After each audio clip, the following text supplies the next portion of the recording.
Hi, Beer Fox here, and today I'm going to do an overview of a game that's just come out on Steam called Guild of Dungeoneering.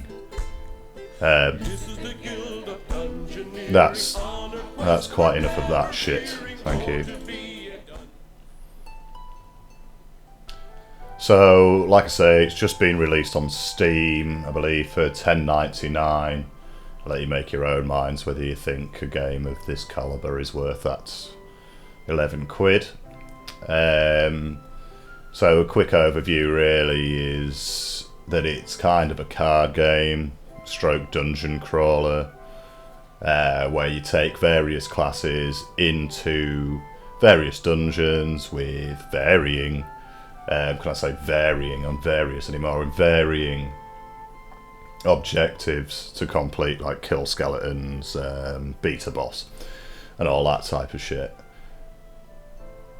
It's not a bad game. It's not a great game, quite frankly, either at the moment. There's no real character progression. Each one of your classes here that you can see here, the ranger, I believe, the mime, etc., they all start at the same level every time you go into a new dungeon. They pick up items and weapons as they go along, which dictate what type of moves you have. The base of what they are, like the bruiser or whatever, also dictates what type of moves they've got. At the moment, there's absolutely no way of telling what the card loadout is. Also the spell loadout, but you'll see more of that in a minute, and what I mean. There's also no way of changing that loadout other than acquiring items as you go through the dungeon. It does have a death mechanic in it. If your character dies, you can see them in this graveyard here. Back at your guild base, the guild base, which you get more gold from doing dungeons, make it bigger, get more rooms which you can place yourself, but I don't see the real point in doing that because it doesn't add anything to it whatsoever. I know I'm being mostly negative right now, and to get the bad stuff out of the way, because quite frankly there's a fair bit of it, and I'm a bit perplexed to the high reviews it's got. On the back of that, maybe you could argue, well, it's only 11 quid, Foxy, so fucking hell, what you on about? Well, yeah, it might be, but it's just, there's so much better out there already with a lot more in-depth, you know, I mean, like a death, let's have a look at the death penalty, for example. You die, yes, you don't get all the gold from the dungeon, you get some, and you don't get, well, that's it. And your character, what happens to your character? Well, his name or her name appears in the graveyard here, but apart from that, they just get replaced with an identical character that might look a bit different. That's it. So what's the point in replacing your character and having the graveyard? Maybe there's going to be something in the future. Who knows? But right now, you might as well just have them into a KO state and shit the same one back. Let's have a look at the game anyway, while I'm whinging on, and we'll see what I mean. So I've done maybe an hour or two on it, and done these first few. Actually, before I go in there, I'll show you the upgrade system. So once you've been exploring and got some gold, you can upgrade. Again, a rather lackluster upgrade system. I mean, you just get gold and you just click on these and buy them. Now, this is a strange thing. At the moment, I'm only early in the game, I'll admit, and there might be harder things later on, but it's a bit hard to gauge when everything starts at level 1 and 2ish, and so do you, every time you start another dungeon. And you unlock new characters like the bruiser and what have you, tier 1, and in this tier 2 one I saw one called Ranger, and typically in a lot of RPGs Rangers are just renowned for being overpowered and face blasting and stuff like that, and I thought, you know what, I'll get him. So I did, and I was right, and we'll see what I mean when we go exploring. Let's have a look. So we'll go into this one, and we will take healer. You can rename them, but there's not much point because they either die quit. These cards you can buy as well from the upgrade system, and you can select which ones you want to go in here and give you bonuses. Some give you a bonus for like a a temporary bonus for the first few goes, first few fights, and others, this one gives you +1 starting hand size in battle, full stop. By far the best card I've found so far. And that's the Ranger, and it's not, for some reason, it's not showing me. I can't see a way of actually seeing the Rangers. Oh crap, well we'll see it when we go into the dungeon. I wanted to show like her or his power. So here we are in the dungeon. This is my first hand, and the unique selling point of this is you kind of choose your own adventure. Very cool. I'm down with that. There's a chest in there, large chest. Look at all those hearts. So we could put that to there, and healer is thinking, well, I might as well go in there. Now you can play up to two more cards this turn, or I can just end the turn. So I don't have to play them. Why is this here? Well, sometimes you can't. You might have there might be nowhere you can put. You can here. If I wanted to, I'll put this down here, so I can do. I can also put a monster in here. It's up to you. Why would you put monsters in there? Well, they do drop loot, and that loot does level you up in turn. So let's go and fight. So this is basically the fight. There's no animations at the moment. I will say a bit of a disclaimer here. I have read like that the developers are going to put in animations and put a bit more in, etc. as time goes on. It again brings back to a bit of a point. It feels a bit more like an early access game, and it was almost rush released. Anyway, let's have a look. So blue is spells, red's physical, and the shield through it's like can't be blocked. The shield there is block both spell and physical and spell. And then also with that one, I'll block 1 plus to next 1 plus 1 to my physical attack. The bat here is going to do 1 magic damage and get 1 health back. What do I want to do here? Well, we could just out DPS it. There's no point in doing an unblockable because it's not blocking. There's no point in wasting that, although we could actually just punch. We could hit that and do an extra 1 next turn and we win unless it does a block. So I think, yeah, let's try that. So there we go. Which is a bit greedy of me. No, we didn't do 1, so I'm an idiot. But we do 3 this turn, so there's nothing to block. So there we go, that's 3 down. Oh, that's right, that's what I was going to say. So ranged, this is the imber thing about rangers. Ranged means all physical attacks are quick. What quick means is you hit first. So if you were both on the last round, or whatever you want to call it, and the bat had 1 health left, and I had 1 health left, if I played this, the wooden arrow, because it's physical, I would win because I hit first, because it's quick. Now, you do get quick spells, and I believe there are items that you can get that give you the ranged buff. But it just seems a bit ridiculous compared to the other ones. So we just win. Simple as that. Because we hit it first, it might do the 1 damage to get its health back, but we just win. So, if you were playing this and you find it a bit hard, just wait till you get enough gold by the ranger, in my opinion. So here we go. So you get the loot off them, and some of them just give a buff. These just give +1 health, which is good. Whereas the stool gives the bash and the block, repel 3 block to physical, and you scratch your head. And the more, some of the better stuff has on it, and the more of them cards you get, the more you've obviously going to draw, and they might turn up at the wrong time. You can see your character's inventory here. You can see the blessings.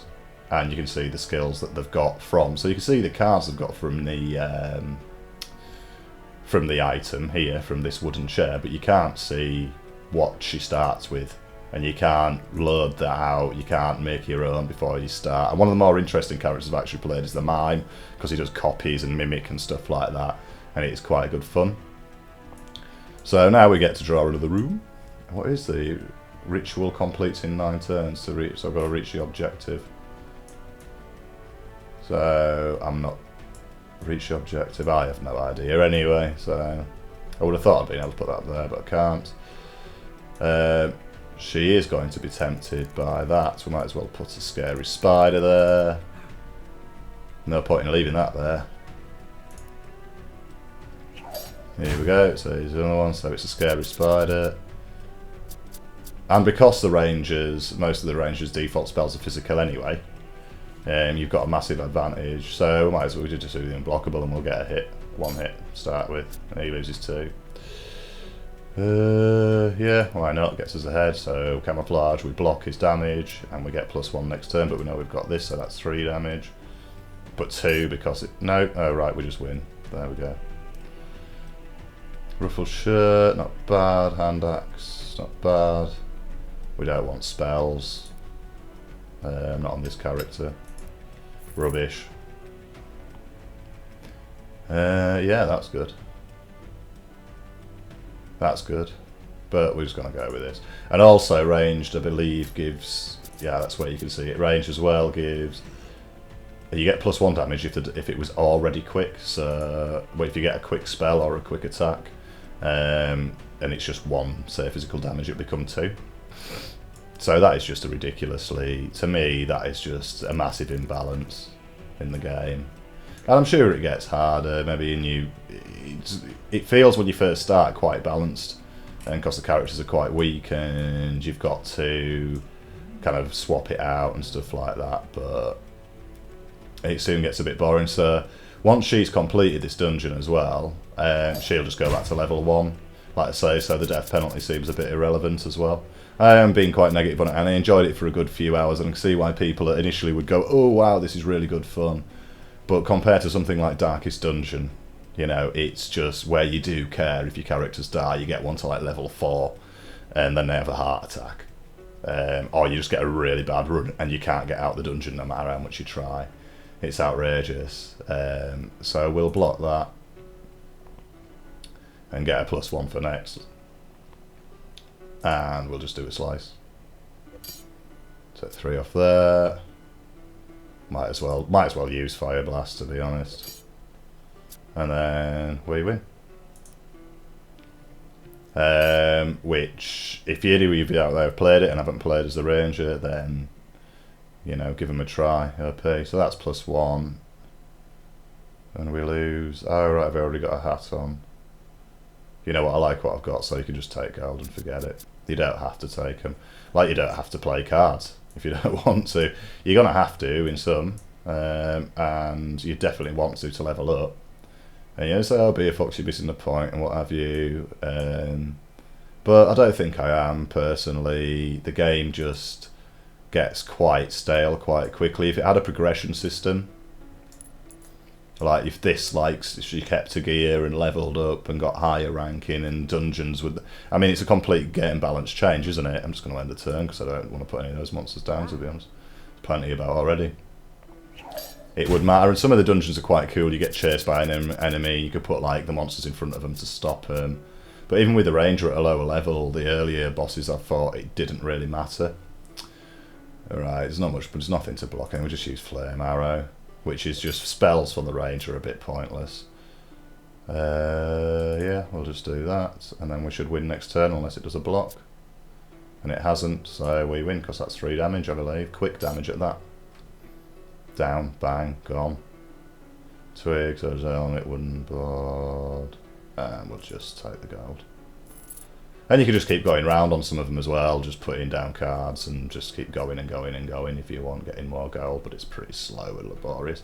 It's got a pretty, I personally, a lot of people don't like it, but I personally like the graphical style of it. It's cool, a little hand draw thing. It just reminds me when we were kids, we used to draw this shit out ourselves, and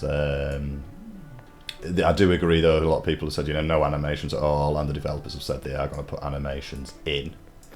And I do seem really down, and it is fun for a few hours. So yeah, it's up to you whether you think 11 quid's worth 3 or 4 hours of your time. I'm not saying it. I've heard it takes around 10 to 12 hours to finish it right through to do all the dungeons. Whether that's true or not, I don't know. It depends how good you are. It depends what you get on. You know how far you get. Depends if you pick the Ranger or not, really, by the looks of it. But yeah, you know, somebody correct me in the comments and say, oh, actually, Foxy, later on, it's the Ranger's fucking useless as the enemies start getting quick and stuff like that. So, but I don't really intend to play it much further. So we could just end the turn here if we wanted to. And we should just go there because there's just that many monsters in here. So it's a ghost. Tenacious, predictable. So they get like... They get quite a lot. I'm just going to drain there, just do an unblockable, I think. Doesn't lose any. Fireball. Just do double fireball because that's physical block. We'll... Actually, we just win, I think. Because this is quick. So they would get 1 health back. Oh, right, no. Right, that, I'm an idiot then. Now we win, because that was quick. So there we go. Yes. So yeah, I think just to surmise, I think like the game looks deeper than it is, to be honest, and it's not. Another thing is it's capped at 30 frames a second, and I don't see how that would matter at all for this game, but there you go, for you purists out there, it is. It maybe looks a bit deeper than it is. It's a bit of fun. It's fairly random. There aren't that many items in the game either. Death penalty doesn't mean a great deal at all.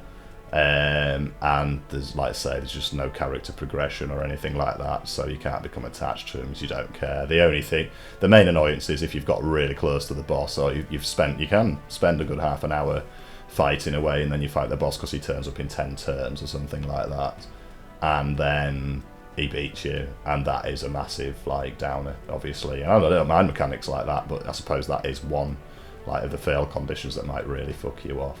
Anyway, I hope you've enjoyed my video, more than I've enjoyed this game. Anyway, and I'll catch you later. I'm Foxy. Cheers.